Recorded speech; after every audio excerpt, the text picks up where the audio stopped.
There will come a time when Hindus will cease to be Hindus. تو ہم ایک دم ایسے ہو جاتے ہیں کہ ہے کہ ایک ٹائم ایسا آئے گا جب مسلمان مسلمان نہیں رہیں گے اور ہندو ہندو نہیں رہیں گے. جو ہم کہتے ہیں وہی قائد اعظم نے کہا تھا. ہم بھی تو یہ کہہ رہے ہیں بھائی, آپ جن کو بابائے قوم کہتے ہیں انہوں نے کہا تھا, انہوں نے ہوپ کی تھی, انہوں نے دعا کی تھی. آج میں نے جو تقریر کی ہے اس کو سن لیجیے گا, بعد میں یہی کہہ رہا ہوں. کسی نے کبھی ان سے پوچھا کہ آپ کا کیا مذہب ہے, آپ کا کیا فرقہ ہے, آپ کا کیا ہے؟ تمہاری ایسی کی تیسی, صرف میرا مذہب چلے گا, صرف میری قوم چلے گی, یا صرف میرا صوبہ چلے گا. جو بات محمد علی جناح نے کی ہے, ہم ہر بات سے اتفاق نہیں کرتے. قائد اعظم بڑے آدمی تھے, اپنے کام کے بڑے آدمی تھے, بہت بڑے وکیل تھے, قابل وکیل تھے, اور انہوں نے پارٹیشن جو ہے وہ اس میں یہ ملک بنانے کے لیے اپنا کردار ادا کیا ہے.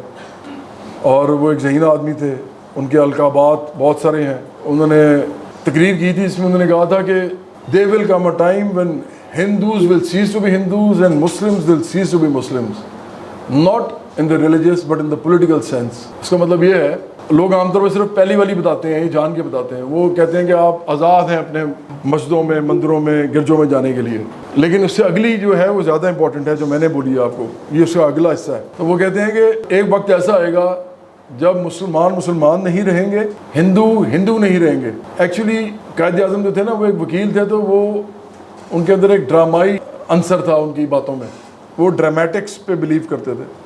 تو یہ ڈرامیٹک بات ہے. آپ جب سٹارٹ ہی یہاں سے کرتے ہیں کہ there will come a time when Hindus will cease to be Hindus, تو ہم ایک دم ایسے ہو جاتے ہیں کہ ہے یہ کیا ٹائم آئے گا. تو میں تو اس ٹائم کو پسند نہیں کرتا. تو آپ نے اگلا جملہ پھر سننا ہوتا ہے, اگلا جملہ پھر اس کو ٹھیک کر دیتا ہے. تو قائد اعظم تھیٹر کے آدمی تھے, آپ سمجھیں, وکیل ہونے کی وجہ سے.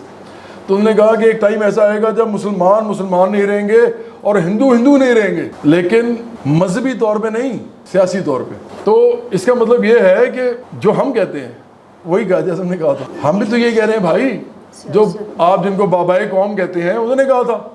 محمد علی جناح, انہوں نے کہا تھا کہ ایک وقت آئے گا جب, مطلب انہوں نے ہوپ کی تھی, انہوں نے دعا کی تھی, امید ظاہر کی تھی کہ جی ایک ایسا وقت آئے پاکستان میں جب کہ مسلمان مسلمان نہ رہیں اور ہندو ہندو نہ رہیں, مذہبی طور پر نہیں بلکہ سیاسی طور پر. آج میں نے جو تقریر کی ہے اس کو سن لیجیے گا, بعد میں یہی کہہ رہا ہوں کہ ہم سیاسی طور پہ ایک جیسے ہیں. برابری پارٹی کا مطلب ہی یہی ہے. اور امریکہ بھی ایسی, امریکہ میں بھی لوگ ایسے ہی رہتے ہیں. آپ کے بہت سے رشتہ دار امریکہ گئے ہوں گے, ان سے پوچھیں, کسی نے کبھی ان سے پوچھا کہ آپ کا کیا مذہب ہے, آپ کا کیا فرقہ ہے, آپ کا کیا ہے؟ کوئی نہیں پوچھتا آپ سے. ابھی اوباما جو تھا, اس کا جو باپ تھا وہ مسلمان تھا, اور اوباما بلیک تھا, جو سلیوری کے اندر جن کی نسلیں رہی ہیں, اور ان دونوں چیزوں کے باوجود اس کو امریکہ کا صدر بنایا انہوں نے.